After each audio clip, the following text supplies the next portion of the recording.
আসসালামু আলাইকুম ওয়া রাহমাতুল্লাহি ওয়া বারাকাতুহু।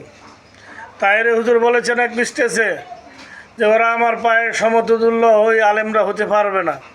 আমি হুজুরকে বলতে চাই, আল্লাহ সুবহানাহু ওয়া তাআলা আপনাকে সহিহ বুঝ দান করুক। আপনি যদি মনে করেন যে সুন্নাহর মধ্যে এই আহলে আওলাদ আপনি সুন্নত নিয়ে এত কথা বলার পরে পায়ের সমতুল্য হবে না, আপনি ব্যক্তিগতভাবে আপনি একদিন সময় করে বসেন, আমি আপনার হাদিস এবং কোরআন নিয়ে বসি, একত্রিত করে ইসলাম কি বলে। যদি ইসলাম সঠিক কথা বলে আপনারটা রাইট হয়, সারা জীবন আপনার গোলামি করুম। আর যদি হাদিস কোরআনে আপনার কথার বিপরীতে চায়, তাহলে আপনি সারা জীবন আমার গোলামি করবেন। তাই রে হুজুর, কোনো সময় কাউকে ছোট করে দেখবেন না। ইসলাম শান্তির ধর্ম, ইসলাম আল্লাহর মনোনীত একটা ধর্ম। এই কারণে ইসলামের বিরুদ্ধে যায়েন না। আপনি কথা বলেন মাঝে মাঝে শিরকের পন্থায় চলে যায়। আপনি তওবা করেন, খালেজ হলে আলেমদেরকে সম্মান করতে শিখেন। নিজেরও আপনি সম্মান দিতে জানেন না, আপনাকেও দেশবাসী সম্মান দেয় না। আপনি নিজেকে যতটুকু বড় মনে করেন, সেটা হলো ফেরাউনের মতো। ফেরাউন মনে করতো পুরো পৃথিবীটা আমার, এই দেশ আমার। কিন্তু ফেরাউন জানতো না যে তার নিজের স্ত্রী তাকে ঘৃণা করত। তার মানে বোঝা গেল যে আল্লাহর কাছে, আল্লাহর হক কথার কাছে স্বামী হলেও তার বিরুদ্ধে কথা বলার অধিকার রাখে। তাই আপনি যে কথাগুলো বলেন, ইসলাম বিরোধী কথা বলেন।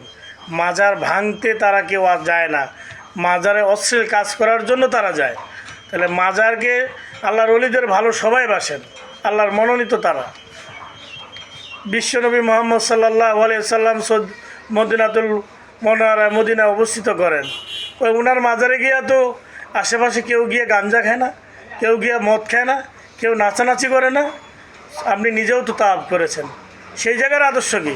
যে তার উপরে যদি ওনার ওখানে যদি না থাকে, তাহলে বাংলাদেশের মাজারের ভিতরে এত কিছু আয়োজন কেন? আপনি ফলো করেন যার সৃষ্টি না করলে, আপনি বলেন যাকে সৃষ্টি না করলে পৃথিবী সৃষ্টি হতো না। তাহলে সেখান থেকে যদি আপনি শিক্ষা নেন, তাহলে আপনি নিজেকে পরিবর্তন করেন। রাসূল সাল্লাল্লাহু আলাইহি সাল্লামের মাজার জিয়ারত করতে গিয়া যে আদর্শগুলো আছে, আপনি নিজেকে পরিবর্তন করেন, কথার লাইনগুলো ঠিক করেন, আলেমদের সম্মান করেন।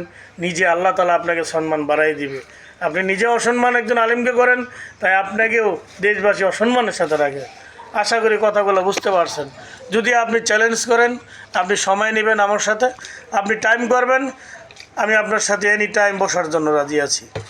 আমার নাম্বার ওখানে দেওয়া আছে, আপনি আমাকে ফোন দিবেন। আসসালামু আলাইকুম রহমতুল্লাহ।